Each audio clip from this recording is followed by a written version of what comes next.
Hello friends, आज हम पढ़ा रहे हैं मैनेजमेंट। क्या होता है मैनेजमेंट? आप सब लोगों ने कभी ना कभी सुना होगा कि व्हाट इज मैनेजमेंट।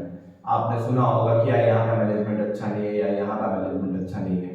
मैनेजमेंट का सिंपल सा मतलब होता है किसी और से काम करवाना, किसी और से ऐसे काम करवाना कि काम अच्छे तरीके से हो, टाइम पर खत्म हो जाए। मतलब इसको बोलते हैं काम इफेक्टिवली हो और काम एफिशिएंट मैनर में हो। एफिशिएंट मैनर में मतलब एफिशिएंसी के साथ हो। अगर आप किसी एक व्यक्ति से एक ही टाइप का काम करवाओगे तो उसको काम को करने में उसको क्या हो जाएगा? एफिशिएंट हो जाएगा। एफिशिएंसी का मतलब होता है फिर वो ज्यादा अच्छे से काम कर पाएगा। मतलब एक आदमी अगर रोज के रोज बॉक्स बनाता है तो बॉक्स को बनाने में इतना ज्यादा एफिशिएंट हो जाएगा कि वो ज्यादा से ज्यादा बॉक्स बना पाएगा एक दिन। अब जब एक लेबर एक दिन में 100 बॉक्स बनाता था, लेकिन अब वो एक दिन में 150 बॉक्स बनाएगा, 150 बॉक्स बनाएगा। तो आपको कम खर्चे में ज्यादा बॉक्स बन जाए। मतलब खर्चा कम करना इज कॉल्ड एफिशिएंसी और टाइम पर काम करना इज कॉल्ड इफेक्टिवनेस। तो किसी और से काम करवाना, कौन कौन से काम करवाना? Planning, organising, directing, staffing, controlling, ये 5 मेन काम होते हैं मैनेजमेंट में। एफिशिएंसी के साथ और इफेक्टिवनेस के साथ, दैट इज कॉल्ड मैनेजमेंट।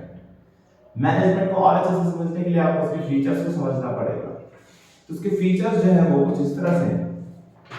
सबसे पहला फीचर जो है वो बोलता है management is a goal oriented process. It is a goal oriented process. सबसे पहले लिखा हुआ है it is a goal oriented process. Management के थ्रू हमें पता चल पाता है कि यार मैनेजमेंट जो है इससे हमें अपने गोल को पहचानने में मदद मिलती है और अपने गोल को अचीव कर पाएंगे तभी जब हम मैनेजमेंट के थ्रू काम कर रहे होंगे। और इसी से इसका एक इंपॉर्टेंस भी बन जाता है, it helps in achieving group goals. Group goals को अचीव करने में मदद करता है क्योंकि सब लोग वैसे तो अपने इंडिविजुअल गोल्स के लिए भाग रहे होते हैं, लेकिन इस इंडिविजुअल गोल को अचीव करने के चक्कर में लोग अपने ग्रुप गोल जो है, अपना कॉमन जो गोल है उसको भूल जाते हैं। तो मैनेजमेंट हेल्प करवाता है आपको आपके कॉमन गोल को याद करवाने में। तो इसी फीचर से ये इंपॉर्टेंस भी बन जाता है। It is goal oriented, it means it allows us, it helps us to define or to know about our goal or to complete our goal. Management is very important. Without management we cannot get anything. ऐसा लिखा हुआ आपके NCERT book में। दूसरा लिखा होगा management is a pervasive. Pervasive का मतलब यार मैनेजमेंट क्या केवल बिजनेस में ही काम करेगा? नॉन बिजनेस स्फीयर में या फिर किसी प्लेग्राउंड में या किसी एजुकेशनल इंस्टीट्यूशन को मैनेजमेंट की जरूरत नहीं है क्या? ऐसा नहीं है, सभी को मैनेजमेंट की जरूरत है। It is a pervasive. Pervasive का मतलब होता है ये यूनिवर्सल है, हर जगह पर एप्लीकेबल होता है। तीसरा लिखा हुआ है management is multi dimensional. Multi dimensional का मतलब होता है मैनेजमेंट में किस चीज का मैनेजमेंट किया जाता है? तो मैनेजमेंट में मैनेजमेंट ऑफ वर्क किया जाता है, मतलब गोल को पहचाना जाता है। मैनेजमेंट ऑफ पीपल किया जाता है, मतलब हमें देखना पड़ता है कि कितने लोगों की जरूरत पड़ेगी, उनको कौन कौन सी सुविधाएं देनी पड़ेंगी। फिर मैनेजमेंट ऑफ ऑपरेशन किया जाता है, कौन कौन सी एक्टिविटी हम लोग को कंडक्ट करनी पड़ेगी, sale activity, purchase activity, manufacturing activity. तो मैनेजमेंट मेनली 3 चीजों का किया जाता है, वर्क का, पीपल का और ऑपरेशन का। फिर बोला जाता है management is a continuous process. Why it is a continuous process? हम लोगों ने नोट्स में लिखवाया है management is not a process which can be performed once for all. ऐसा नहीं कि एक बार आपने कर दिया और ये हमेशा काम कर देगा, नहीं नहीं। इसमें जो फंक्शन होते हैं जैसे प्लानिंग, कंट्रोलिंग, ऑर्गेनाइजिंग, वो आपको बार-बार करना पड़ेगा। तो इसका मतलब है मैनेजमेंट एक कंटीन्यूअस प्रोसेस है, इसमें जो भी काम करना है हम लोग को रिपीटेडली बार-बार करना पड़ता है। It is a group activity. Yes, it is a group activity because in the management आपको बहुत सारे काम करने पड़ते हैं जैसे planning, organising, staffing, directing, controlling. अब इतने सारे काम को एक व्यक्ति तो कर नहीं सकता, हर कोई रजनीकांत तो होता नहीं है। इसलिए ये ग्रुप एक्टिविटी है क्योंकि यहाँ पर बहुत सारे लोगों की जरूरत पड़ती है। Dynamic function, what is dynamic? बड़ी डायनामिक पर्सनालिटी है आपकी। डायनामिक का मतलब होता है चेंजेस होते रहना, बहुत सारे चेंजेस। तो it is a dynamic function का क्या मतलब? हमें पता है हमारा समाज जो है बदल रहा है, इंडिया बदल रहा है, हर दिन कुछ नए चेंजेस आते हैं। उन चेंजेस से सक्सेसफुली ओवरकम करने पे मैनेजमेंट हमारी हेल्प करता है। रोज के रोज बहुत सारी कंपनियां खुलती हैं, वो बंद भी हो जाती है क्योंकि जो चीजें बदल रही हैं उसको अगर आप एक्सेप्ट नहीं करोगे तो आप क्या रह जाओगे? पीछे रह जाओगे। जैसे कि हम लोगों ने YouTube पे लेक्चर बनाया क्योंकि हमको पता है आजकल टेक्नोलॉजी से जुड़कर लोग काम कर रहे हैं। अगर हम ये नहीं करेंगे तो हम पीछे रह जाएंगे। मतलब अगर समाज में कोई चेंजेस आ रहे हैं तो उसे एक्सेप्ट करो और अपनी पॉलिसीज को उसके अकॉर्डिंग क्या करो, चेंज करो। तो it is a dynamic function. जैसे हम लोगों ने बताया था कि मैकडॉनल्ड जब आता है इंडिया में तो वो क्या लेके आता है, वेज बर्गर लेके आता है, क्योंकि इसको पता है कि इंडिया में लोग वेज सामान भी खाते हैं, इसलिए वो अपनी पॉलिसीज में चेंजेस लेके आता है। मतलब आप जहां पे भी रहोगे उस क्लाइमेट के, उस एरिया के अकॉर्डिंग अपनी पॉलिसीज को, अपने ऑब्जेक्टिव्स को क्या करोगे, चेंज करोगे। That is called management is a dynamic function. अगर कोई चेंजेस है समाज में तो आपको भी अपनी पॉलिसीज को उसके अकॉर्डिंग चेंज करना पड़ेगा, तभी आप उस चेंजेस से सक्सेसफुली ओवरकम होकर उसका अपॉर्चुनिटी का फायदा उठा पाओगे, अदरवाइज वो आपके लिए थ्रेट जैसा बन जाएगा। लास्ट है आपका इंटेंजिबल फोर्स। इंटेंजिबल फोर्स का मतलब होता है मैनेजमेंट को देखा नहीं जा सकता, मैनेजमेंट को केवल महसूस किया जा सकता है। आप किसी शादी में जाते हो, आपको व्यवस्था अच्छी नहीं मिलती है, आपको गुलाब जामुन नहीं मिल पाता है, आपको डांस करना होता है लेकिन म्यूजिक भी अच्छा नहीं बज रहा होता है, आपके मुंह से एक ही चीज निकलता है कि मैनेजमेंट जो है ना यहाँ का अच्छा नहीं था। अगर मैनेजमेंट अच्छा होता तो सब कुछ सही से मिल जाता। इसका मतलब मैनेजमेंट को किसी ने देखा है क्या भाई मैनेजमेंट अच्छा नहीं था? आप बस देख रहे हो चीजें सही से नहीं थी ऑर्गेनाइज, इसका मतलब मैनेजमेंट अच्छा नहीं था। मतलब मैनेजमेंट तो देखा नहीं जा सकता, मैनेजमेंट को केवल महसूस किया जा सकता है।